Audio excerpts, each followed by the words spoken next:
Vamos a estudiar esta mañana del versículo número 13 al versículo número 16. Sin embargo, necesito ponernos en contexto o repasar el contexto de este pasaje. A ver, ayúdenme. Me imagino que han estado estudiando la carta a los tesalonicenses, ¿cierto? Porque no siempre nos dan pasajes tan específicos cuando compartimos en las iglesias, así que me imagino que la han estado estudiando. Así que, genial. Entonces eso me va a ayudar un montón, porque entonces voy a asumir que están haciendo un estudio sistemático de esta carta, ¿no? Entonces vamos a ir y vamos a repasar el contexto. Como se recordarán, vamos a tomar unos minutos para hacer esto. Como se recordarán, la ciudad de Tesalónica fue la segunda ciudad de la Europa, de lo que nosotros le llamamos Europa hoy en día, ¿verdad? De la parte occidental del Imperio Romano, a donde Pablo fue enviado en su segundo viaje misionero. La primera de las ciudades fue Filipos, se recordarán. Se recordarán que Pablo está allí en un puerto y Dios hace que tenga una visión. Eso lo tenemos en el relato del libro de los Hechos, en la visión que él llamó el varón macedonio. Y que el varón macedonio le dice, pasa y ayúdanos. Y lo envía a una nueva provincia del Imperio Romano, esta provincia llamada Macedonia. Pablo en ese momento solo había predicado el Evangelio en la provincia de Asia, lo que hoy conocemos nosotros como Turquía. En aquel momento el Señor lleva a Pablo a la ciudad de Filipos. Y ahí es donde Pablo predica por primera vez en esa región del Imperio Romano. Y de Filipos luego pasan a Tesalónica, una de las ciudades más importantes de aquel tiempo, a tal punto de que cuando tú nacías en Tesalónica prácticamente nacías como ciudadano romano.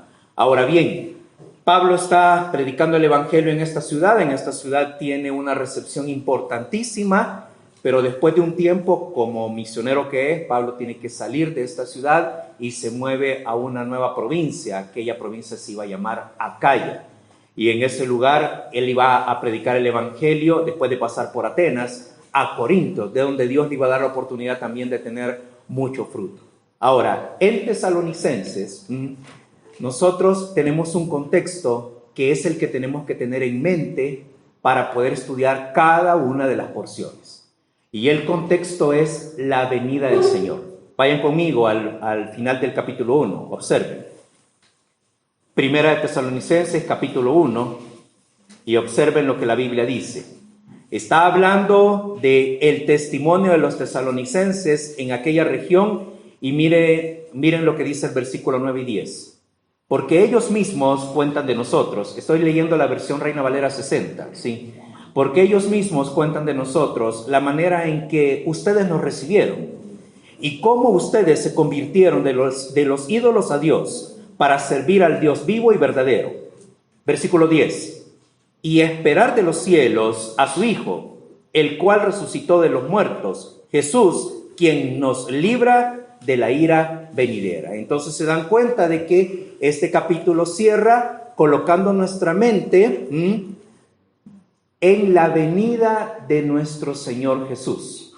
Y acá se declara puntualmente que lo estamos esperando de los cielos y que Él es Dios hecho hombre, el Hijo de Dios. Ahora observen el capítulo 2, ya vamos a volver a él porque vamos a estar estudiando del versículo 13 al 16, pero necesito que observen ahí el capítulo 2. Y miren lo que va diciendo en el versículo 17, Primera de Tesalonicenses, capítulo 2, versículo 17. Pero nosotros, hermanos, separados de ustedes por un poco de tiempo, de vista, pero no de corazón, procuramos muchísimo el volverles a ver, versículo 18. Por lo cual quisimos ir a ustedes, yo, Pablo, ciertamente, una y otra vez. Sin embargo, Satanás nos estorbó. Porque ¿cuál es nuestra esperanza? ¿Cuál es nuestro gozo? ¿Cuál es la corona con la que nosotros nos hemos de gloriar? Son ustedes delante de nuestro Señor Jesucristo. Y luego, ¿qué dice la Escritura? En su venida. Eso dice al final del versículo 19. Ustedes son nuestro gozo, nuestra corona, nuestra gloria delante de nuestro Señor Jesucristo en su venida. Y así te vas dando cuenta que cada vez que Pablo va cerrando porciones en la primera carta, Pablo siempre va a hacer énfasis en la venida de nuestro Señor Jesús. Observa el capítulo número 3. Miren lo que dice el versículo 12 y 13. Primera de Tesalonicenses, capítulo 3, versículo 12 y 13. Y el Señor les haga crecer y abundar en amor los unos para con los otros y para con todos, como también lo hacemos nosotros con ustedes. Eso decía Pablo y sus colaboradores. Versículo 13 del capítulo 3. Para que sean afirmados sus corazones irreprensibles en santidad delante de Dios nuestro Padre. Y observen lo que va diciendo: en la venida de nuestro Señor Jesucristo con todos sus santos. Y entonces ya no vamos a examinar el capítulo 4, ni vamos a examinar el capítulo 5, pero cuando lo hagan en casa, al final de las porciones se van a dar cuenta que el énfasis de esta carta siempre va a ser la venida de nuestro Señor Jesús. ¿Saben por qué es importante tener esto en mente? Porque esta carta, en primer lugar, no fue dirigida a nosotros. Esta carta, en primer lugar, fue dirigida a una iglesia que estaba en un lugar llamada Tesalónica. Es palabra de Dios y por eso es que quedó en la Biblia y nosotros hoy en día nos alimentamos y somos afirmados en nuestra fe mediante este escrito. Pero debemos de entender, para poderlo interpretar correctamente, a quién fue escrito en primer lugar. Y tomar en cuenta todos aquellos elementos, todos y cada uno de aquellos elementos de la gente que lo recibió. Porque si no, nosotros vamos a tomar el escrito y lo vamos a interpretar en nuestro contexto del siglo XXI, que en lo absoluto se parece al contexto de estas personas del año 51 del primer siglo. Así que nosotros debemos de entender primero a quién fue dirigida la carta y cuál es el contexto de la gente que lo recibió. ¿Qué es lo que de alguna manera estas personas tenían en la mente y el corazón? Y solo de esta forma es que nosotros podemos ir a la Escritura de manera más precisa y de esta manera nosotros también luego obtener de la palabra de Dios las enseñanzas que sean relevantes para nosotros en este siglo, en nuestro momento.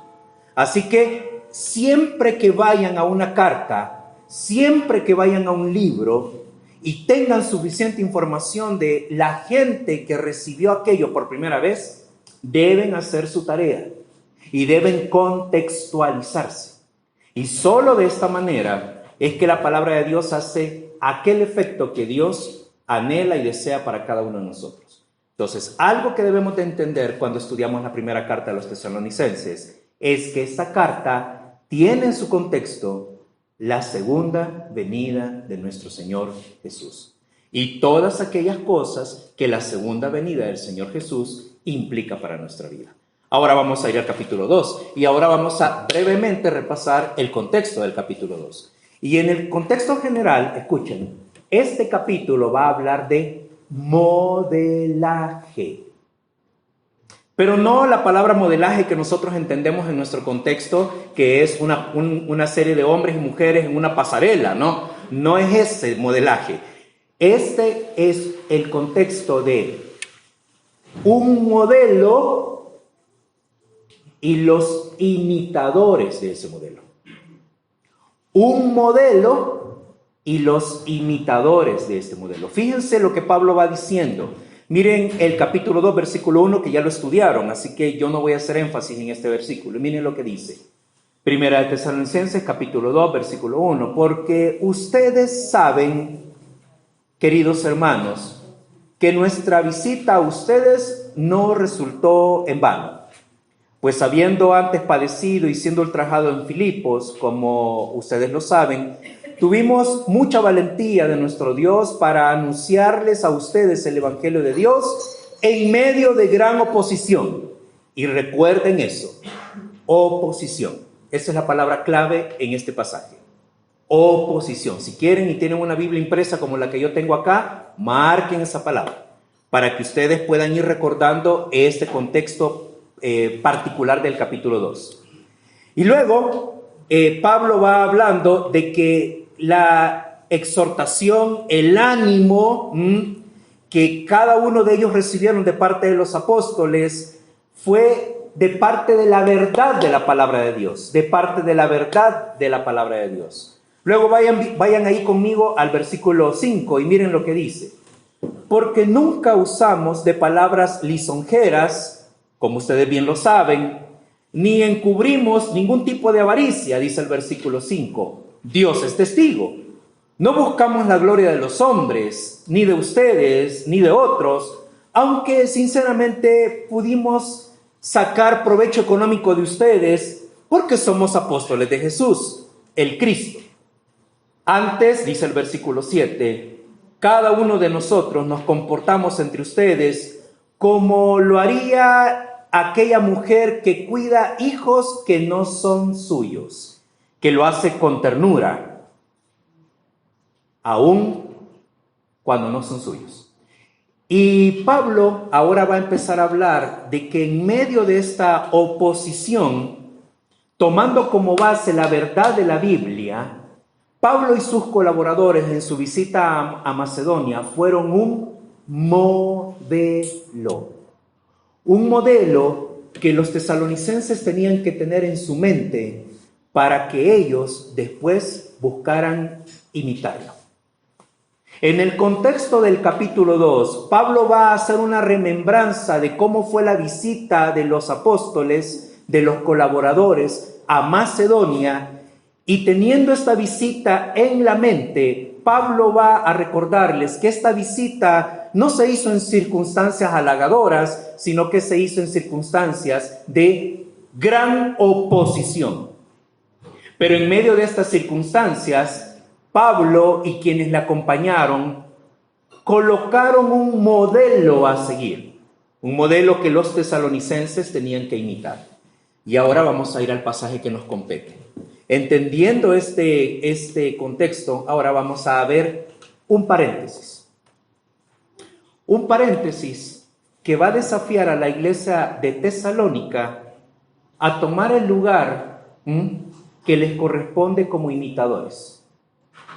Si nosotros tenemos gente que es modelo, es decir, nosotros no somos los modelos a seguir, ¿cuál es el papel entonces que nos corresponde en esta relación? Si no somos el modelo a seguir, ¿qué somos entonces? Los seguidores. Pero más que seguidores, más que followers, somos imitadores. Porque chécale, tú puedes ser seguidor de alguien. Ahora en este contexto de redes sociales eso es muy común, ¿no? Ser seguidor de alguien. Tú puedes ser seguidor de alguien, pero no necesariamente eres un imitador. Ahora le estoy hablando a personas, veo que las que están atrás y un par de los que están adelante son jóvenes, pero la gran mayoría de los que estamos acá somos niños y niñas, pero de la cosecha anterior, ¿verdad? Ya. Entonces, si ustedes se acuerdan, tienen que hacer un esfuerzo muy grande para recordarse cómo eran cuando tenían 10, 11, hasta 15 años, ¿verdad? Yo sé que la memoria juega en contra ya a esta edad, pero haciéndole un poquitín de esfuerzo, uno se acuerda que en esas edades uno no solo era seguidor, sino que uno también solía ser imitador. ¿Se acuerdan? Los que son más jóvenes se acordarán con más razón. De hecho, los que son más jóvenes todavía son imitadores. Todavía usan a veces el cabello, los cortes, la ropa, acorde a aquellos modelos que buscan no solo seguir, sino también imitar. Ese es el contexto del capítulo 2, versículos 13 al 16. Pablo, en primer lugar, se presenta él como modelo y sus colaboradores como modelos y les hace traer a la mente a los tesalonicenses que hay un montón de pautas que Pablo y sus colaboradores siguieron en medio de la oposición, tomando como base la palabra de Dios. Ahora hace un paréntesis y deja de hablar del modelo para desafiar a los tesalonicenses a ser imitadores. Teniendo en mente la oposición, teniendo en mente la palabra de Dios. Ahora vamos a ver lo que la Biblia dice. Versículos del 13 al 16. Por lo cual, dice Pablo, estoy leyendo esta versión, también nosotros sin cesar damos gracias a Dios de que cuando ustedes recibieron la palabra de Dios que oyeron de nosotros, la recibieron no como palabra de hombres, sino según lo que es la palabra de Dios, la cual actúa en ustedes los creyentes. Versículo 14. Porque, hermanos, ustedes vinieron a ser, ¿y qué dice la Escritura? Imitadores. Imitadores de las iglesias de Dios en Cristo Jesús que están en Judea. Pues ustedes han padecido de la gente que les rodea, de la gente de su propia ciudad, de la gente que son gentiles como ustedes, las mismas cosas que ellos padecieron de los judíos. Versículo 15. Judíos que mataron al Señor Jesús y a sus profetas. Y a nosotros nos expulsaron y lastimosamente estos judíos no agradan a Dios y se oponen a todos los hombres. Versículo 16. Impidiéndonos hablar a los gentiles para que los gentiles se salven. De esta manera, estos judíos colman siempre la medida de sus pecados, pues vino sobre ellos la ira hasta el extremo. Y ahora tenemos un paréntesis entre el versículo 13 y el 16 que va a colocar en la mente de los tesalonicenses que ellos no están en esta etapa como modelos, sino están en esta etapa como imitadores. Pero imitadores de algo bien particular. Y para que los tesalonicenses pudieran entender que son imitadores de algo, Pablo, inspirado por el Espíritu Santo, trae a la mente de los tesalonicenses un grupo de iglesias que por aquellos años era sumamente famoso. Era el grupo de iglesias que no estaba en la región de Macedonia. Era un grupo de iglesias que ni siquiera estaba en la región de Asia Menor. Era un grupo de iglesias que estaba en el extremo remoto del lado oriental del Imperio Romano. Un extremo que a Roma le causaba un montón de dolores de cabeza. Porque en esa región llamada Palestina por ellos, bueno, ellos no le llamaban Palestina, así se llegó a conocer después, cuando fueron colonia del Imperio Británico. Esta región que nosotros conocemos como Palestina, en aquellos años se conocía como la región de Judea. Una región que tenía un grupo de etnias, entre las cuales había una en particular, la etnia de los judíos, que se caracterizaba por no ser politeístas como las demás en el Imperio Romano, y que su férrea fe en el único Dios verdadero, como ellos le llamaban, le causaba dolores de cabeza al imperio vez tras vez. Esto era loable de este grupo de personas, tan loable que en la carta de los Romanos vamos a tener una breve descripción de cómo pensaban ellos. Vayan conmigo rápidamente a Romanos capítulo 2. Vamos. Tome su Biblia, léala conmigo, ¿verdad? Gracias a Dios no está haciendo tanto calor, ¿verdad? Pero estando acá en la iglesia, de repente, sintiéndonos tan cómodos, es fácil dormirse, ¿verdad?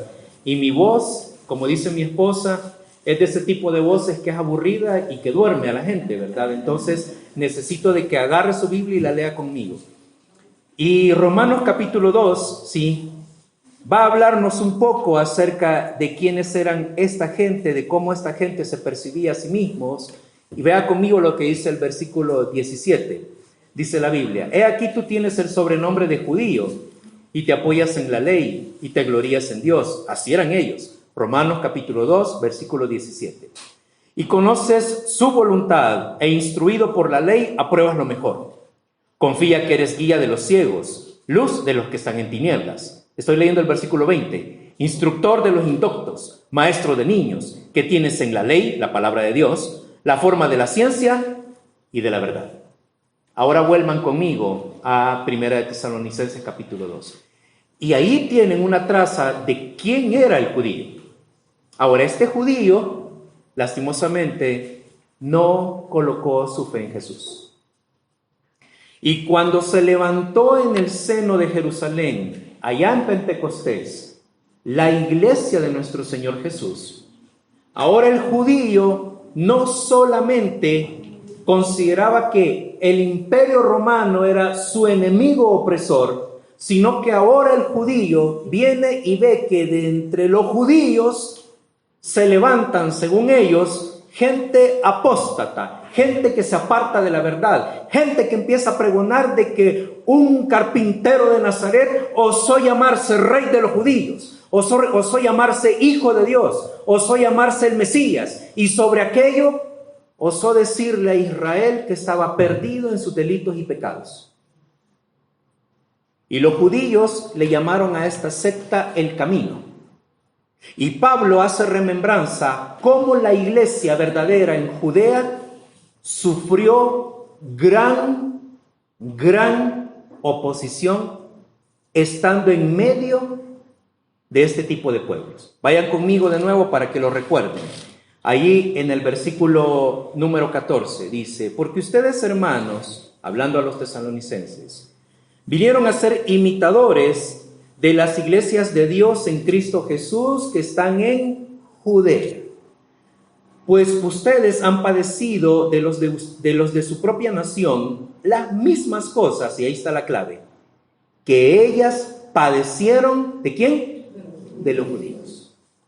Que las iglesias de Judea padecieron de los judíos. Y para traer un poco a la memoria, Pablo habla de lo que los judíos le hicieron a Jesús. Dice, ellos mataron al Señor. Esto está diciéndolo en el versículo 15. Y no solo mataron al Señor Jesús, sino que mataron a los profetas, a los enviados del Señor Jesús. Y no solo mataron a los profetas, sino que a los apóstoles y a los discípulos, dice, los expulsaron. Y los tesalonicenses van a tener algo que imitar.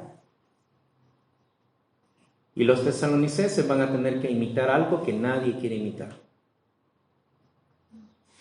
el sufrimiento. Los tesalonicenses van a tener algo que imitar. Y los tesalonicenses van a tener que imitar algo que nadie quiere imitar. Y esto es el sufrimiento. Pero un sufrimiento bien particular. No es un sufrimiento de una enfermedad, porque se sufre con una enfermedad, ¿cierto? No es el sufrimiento, por ejemplo, estoy buscando la palabra apropiada. No es el sufrimiento a causa de un evento fortuito, como por ejemplo un huracán, un terremoto, un accidente, porque todas estas cosas hacen sufrir, ¿o no? Sí, ¿verdad? Este tipo de sufrimiento que Pablo trae a la mente de los tesalonicenses es el sufrimiento por la causa de Cristo. ¿Escucharon? Es el sufrimiento por la causa de Cristo. Y es un sufrimiento que no te lo provoca gente ajena, sino que te lo provoca gente conocida. ¿Escuchaste lo que dije? Por eso es que Pablo trae a la mente al modelo de imitación de aquel tiempo.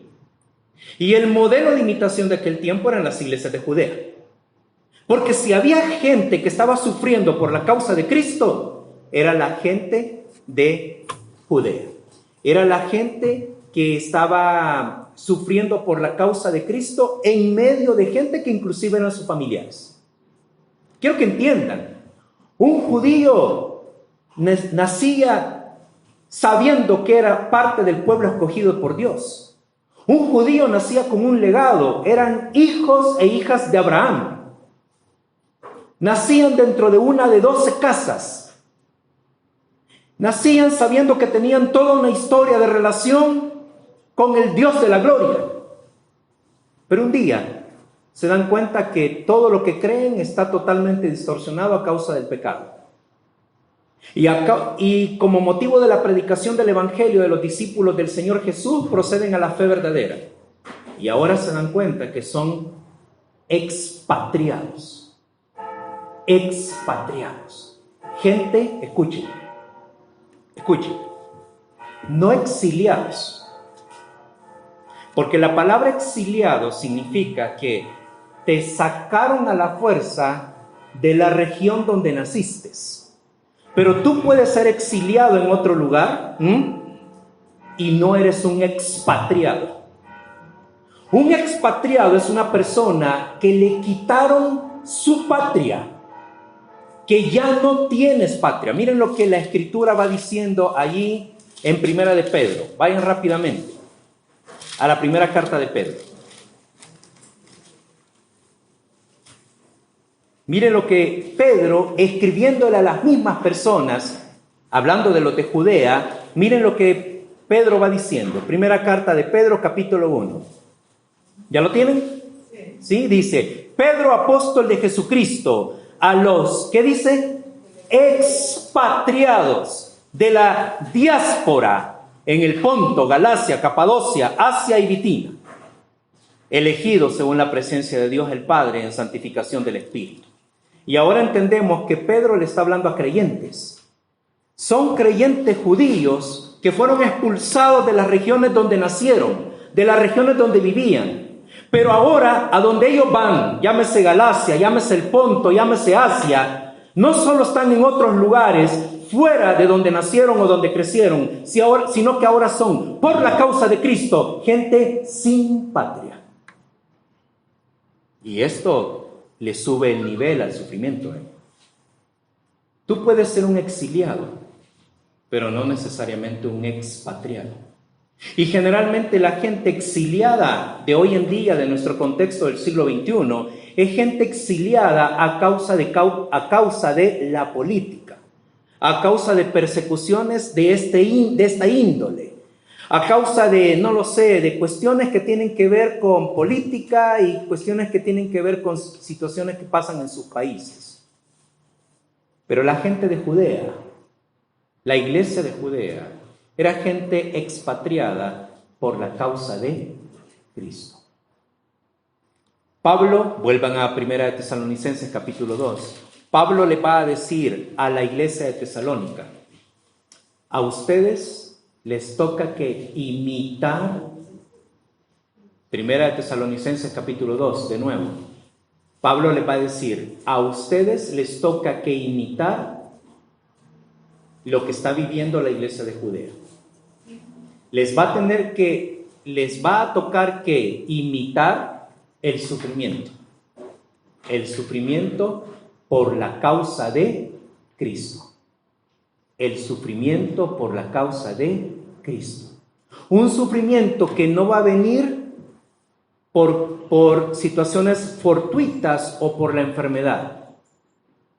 Va a venir por la gente que conoces, por la gente de tu cercanía, le dice Pablo a los tesalonicenses. Y esta gente va a buscar hacerte sufrir por una simple y sencilla razón. Porque ahora eres un nacido y nacida de nuevo.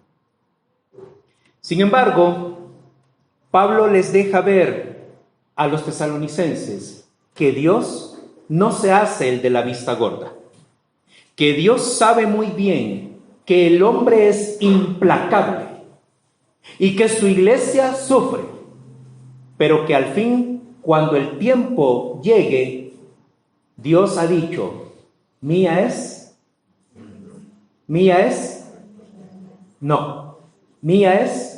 en medio del contexto de sufrimiento y injusticia, mía es, ¿la qué?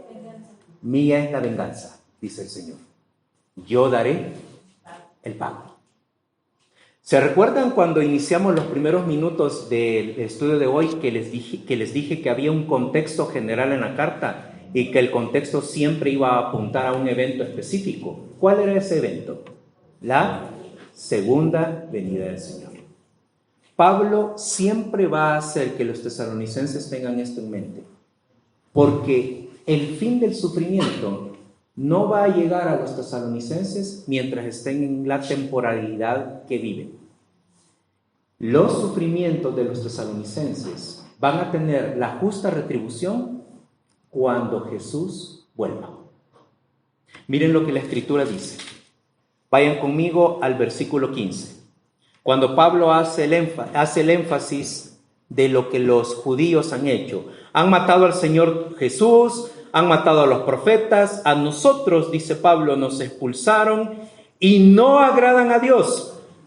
Y se oponen, como dice, a todos los hombres. ¿Cómo es eso que se oponen a todos los hombres? ¿Cómo es que los judíos se oponían a todos los hombres en aquel tiempo? Bueno, dice el versículo 16, porque ellos impedían hablar a los gentiles, porque ellos impedían a los apóstoles y a los discípulos de que le hablaran a los gentiles el evangelio de la salvación. No hay injusticia más grande. Escuchen. No hay injusticia más grande. Escucha lo que te estoy diciendo. No hay injusticia más grande que la que el hombre comete cuando se opone a la predicación del evangelio. Yo sé que sentada donde estás, yo sé que estarás pensando, no, pero hay cosas peores. ¿Qué tal aquella injusticia en la cual un hombre o una mujer abusa de un niño o una niña? ¿Eso es injusticia, sí o no? Sí, por supuesto. Pero déjame decirte, la Biblia dice que tus pensamientos y mis pensamientos no son la medida de los pensamientos de Dios. Nosotros solo nos alcanza la vista para esta temporalidad, pero no nos alcanza la vista todavía para la eternidad. Y no hay sufrimiento, no hay injusticia que la gracia de nuestro Dios no pueda satisfacer. Pero créeme que un día tú y yo vamos a ser testigos de lo que implica para personas la perdición eterna en la condenación, separados de Dios. Y en ese momento vamos a tener la correcta visión de la eternidad. Y nos vamos a dar cuenta por qué para Dios, cuando alguien o una entidad o un gobierno se opone a la predicación del evangelio, ¿por qué para Dios aquello es tan grave? Porque ¿qué es lo único que puede alcanzar la gracia de Dios a las personas? La predicación del evangelio. ¿Qué es lo único que puede alcanzar a las personas? La salvación y la salvación de la condenación eterna, la predicación del evangelio. ¿Qué es lo único que puede hacer que el hombre y la mujer vuelva a tener una correcta relación con Dios, quien lo creó? La predicación del evangelio. ¿Qué es lo único que hace que el hombre y la mujer tengan entendimiento claro de cuál es su propósito en el plan de Dios? La predicación del evangelio. ¿Qué es lo único que trae consuelo al corazón en medio de todas las situaciones difíciles que se viven en este momento temporal? La predicación del evangelio. Los judíos de aquel tiempo, dice Pablo, se oponían a todos los hombres porque impedían, ¿qué cosa? La predicación del evangelio. Y entonces Pablo va a decirles a los tesalonicenses: ustedes, tesalonicenses, van a pasar por lo mismo. Ustedes van a sufrir por la causa de Cristo. Y ustedes van a estar viviendo en esta región llamada Macedonia, y la gente que ustedes conocen se van a levantar contra ustedes, buscando impedirles que ustedes prediquen el Evangelio. Pero recuerden, decía Pablo, hay una cosa que deben tener en mente. Ante semejante injusticia, ante semejante oposición que produce semejante sufrimiento, la venida de nuestro Señor Jesús. Porque el Señor es quien ha dicho: he aquí que vengo pronto, y mi galardón conmigo, para dar a cada uno según sean sus obras. Mía es la venganza, yo daré el pago. Así que Pablo deja una senda tarea en las mentes y corazones de los tesalonicenses. De ahí en más, cuando los tesalonicenses, estoy seguro, charlaban entre ellos, ellos decían: oye, está muy difícil vivir aquí en Tesalónica, ¿verdad? Sí. Es que ya ves qué oposición. Mira, mi negocio le bajaron las ventas. ¿Y por qué le bajaron las ventas? Porque la gente se enteró que yo he puesto mi fe en Jesús. Y simplemente dejaron de venir a comprar a mi negocio. Y otros decían por ahí: ¿sabes lo que me pasó? Sí, me despidieron del trabajo. ¿Te despidieron del trabajo? Sí. ¿Y qué es lo que sucedió? Bueno, mi amo se enteró, mi patrón se enteró de que soy creyente en Cristo Jesús. Y simplemente me despidió.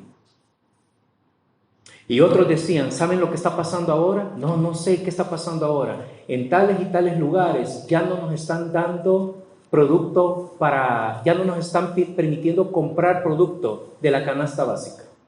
¿Y eso qué sucedió? Bueno, que dicen que a los creyentes no le venden.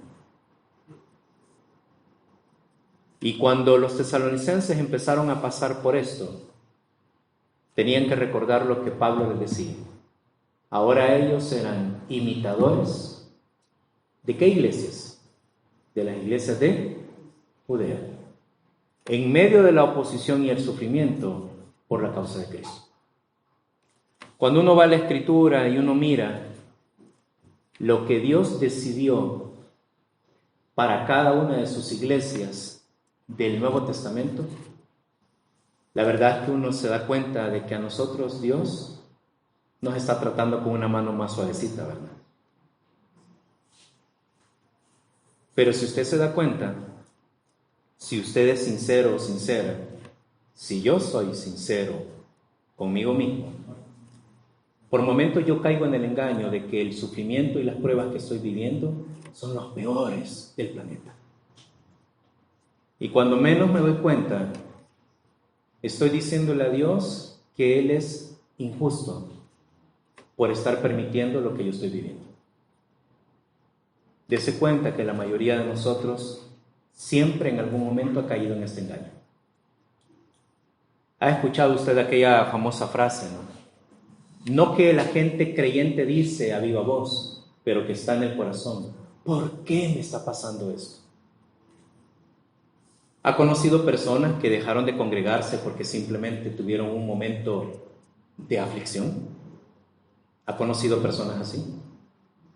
Y estoy seguro de que si usted, movido por misericordia, fue a la casa de esta persona a visitarle para saber cómo está, esta persona le recibió, y cuando usted trató de hablar de la Biblia, más de alguna de estas personas le dijo: mira, no quiero saber nada de esto. Estoy decepcionado de Dios. ¿Y por qué? Porque están sufriendo. Nadie se decepciona de Dios cuando tienes una casa nueva, cuando tienes un nuevo auto, cuando tienes el dinero para poder viajar. ¿Ha escuchado usted que alguien se decepciona de Dios por esto? ¿Ha escuchado que alguien dice: no, yo no quiero saber nada de Dios? Y usted le pregunta: ¿pero por qué? ¿Qué sucedió? Si yo te vi en la iglesia y te vi contento y te vi con gozo, y que esa persona le diga: no, ¿cómo crees que Dios hizo esto conmigo? Me saqué 20 millones de pesos en la lotería. Sí. ¿Ha escuchado usted alguna vez de esto? No, ¿verdad? Dese cuenta que el talón de Aquiles de los creyentes es negarse al plan de Dios, porque el plan de Dios implica sufrimiento. Todos repetimos lo que Jesús dijo: en el mundo tendréis... ¿verdad? Ya ven, ¿se dan cuenta que todos lo repetimos? Pero Cuando lo estamos diciendo con la boca, con la otra mano nos estamos persignando, ¿verdad? Ya, y estamos sacando todos nuestros amuletos y nuestros detentes para que el sufrimiento no llegue.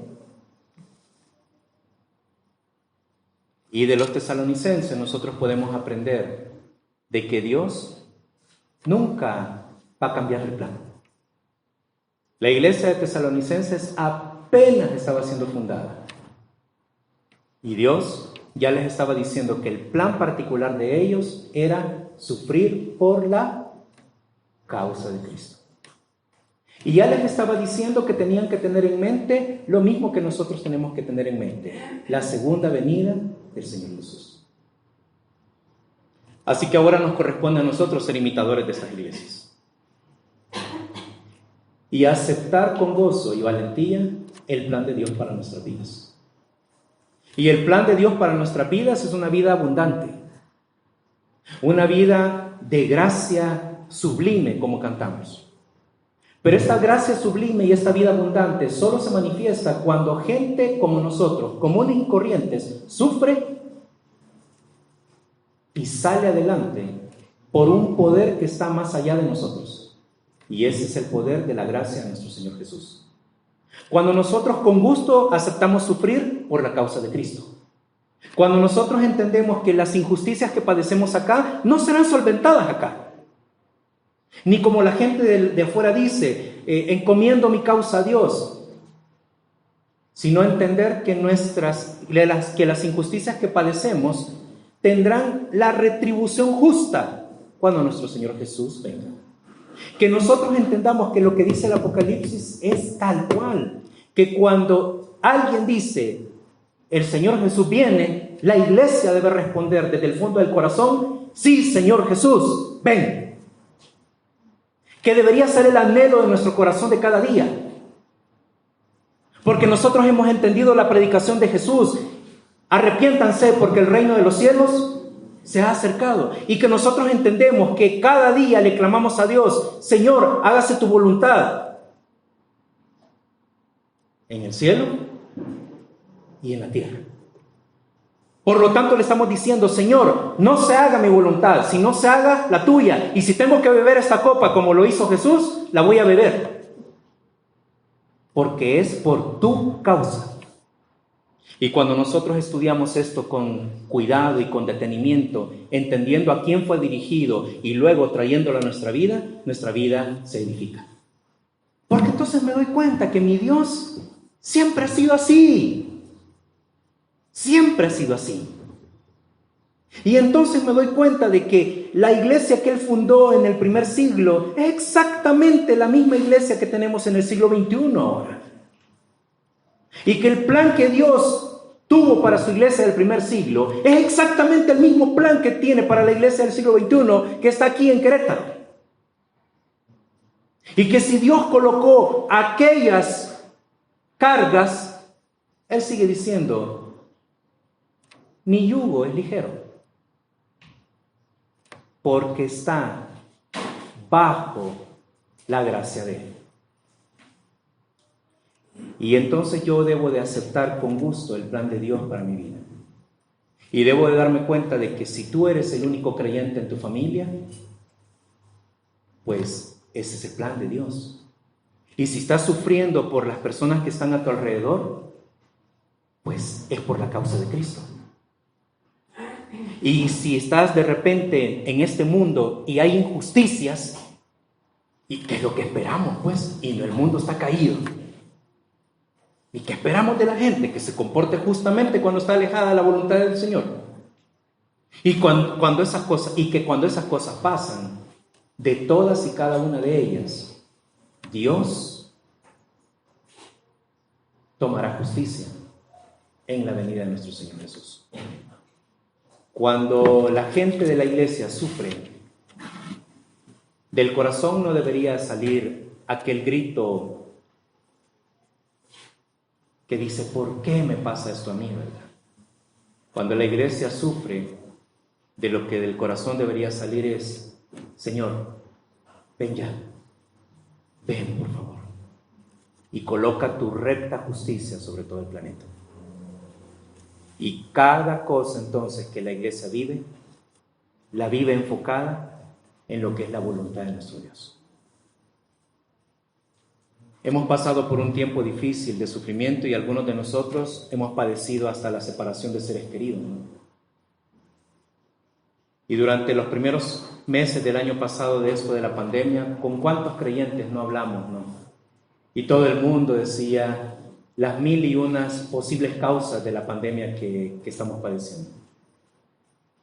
Desde causas accidentales en un laboratorio hasta estratagemas de gente de las altas esferas que hacía todo esto por cuestiones económicas.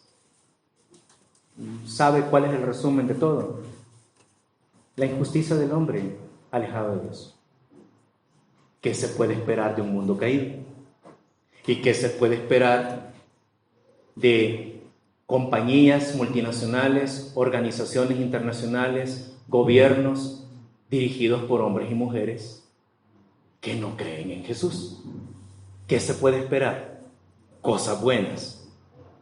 ¿Qué dice la Biblia? Lo único que podemos esperar es injusticias, sufrimiento. La pregunta que deberíamos hacernos es: ¿qué espera Dios de su pueblo? Del que tiene su gracia, su Santo Espíritu y las capacidades sobrenaturales para seguir pregonando la causa de Cristo.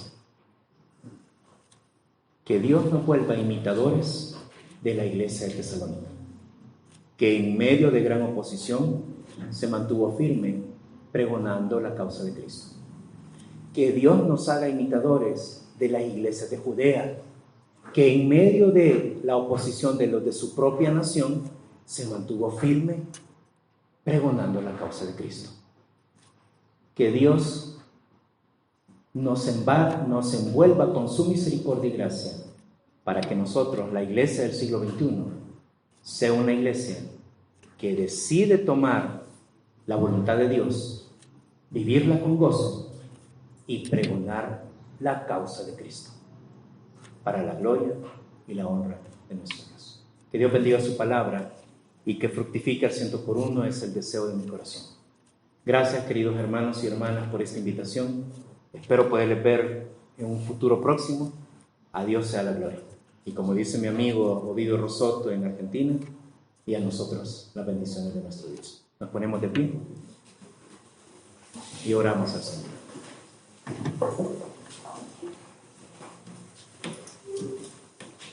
Bendito Padre, estamos delante tuyo, Señor, dándote gracias por poder abrir la Escritura y por poder estudiar, Señor, esto que tú en algún momento de la historia de la iglesia del primer siglo le encomendaste a personas como nosotros. Personas, Señor, que entendieron cuál era el plan particular tuyo para cada uno de ellos, para cada una de ellas, y que lo vivieron, Señor, con valentía, que lo vivieron con denuedo, como leemos en nuestras versiones en español. Que cada uno de ellos, Señor, tomó aquel desafío de sufrir por la causa del reino. Padre, siglos han pasado y ahora somos nosotros a quienes nos corresponde vivir este tiempo. Mi Dios, te suplicamos, Padre, te imploramos, mi Señor, que coloques en nosotros la misma convicción, que dejemos de vernos tanto a nosotros mismos y a las necesidades múltiples que tenemos, y que cada día, Señor, coloquemos nuestro corazón y nuestro entendimiento en tu persona. Que cada día, Señor, comprendamos de que de esta manera traemos gloria a tu nombre, cumpliendo tu plan. Que de esta manera, Dios, cada uno de nosotros se vuelve trascendente en el tiempo que nos tocó que vivir. Padre, ayúdanos a no volvernos ciegos, a no volvernos ciegas en medio del sufrimiento. Sabes, Señor, que somos carne, que somos polvo, Señor. Que estas cosas, cuando viene el sufrimiento a nuestras vidas, nos abate. Pero en ese momento, Dios, te suplicamos que con tu gracia y el poder de tu Santo Espíritu nos hagas estar firmes viviendo la causa de Cristo. Ayúdanos, Señor, a que todas estas verdades queden en nuestro corazón y que en este inicio de semana las pongamos en práctica en medio del entorno que nos toque vivir. Danos la oportunidad, Señor, de pregonar el Evangelio, de no detener, Señor, tu causa, de no ser parte, Señor, de aquellos que tratan de impedir que el Evangelio llegue a las personas. Haz que hablemos, Señor, acerca de la persona de tu Hijo Jesús, de su muerte en nuestro lugar debido a nuestro pecado y de su victoria al levantarse entre los muertos. Danos oportunidades, Señor, de poder llevar el Evangelio a la gente con quienes nos pones en contacto. Bendice a cada uno de mis hermanos y hermanas en esta iglesia. Ayúdales en sus pruebas, Padre. Sígueles haciendo crecer en la gracia y el conocimiento de Jesús. Úsales poderosamente, Señor, para que un día ellos también, como los tesalonicenses, sean causa de gozo, gloria, en la venida de nuestro Señor Jesús. Bendito seas. En el nombre de tu amado Hijo hemos orado.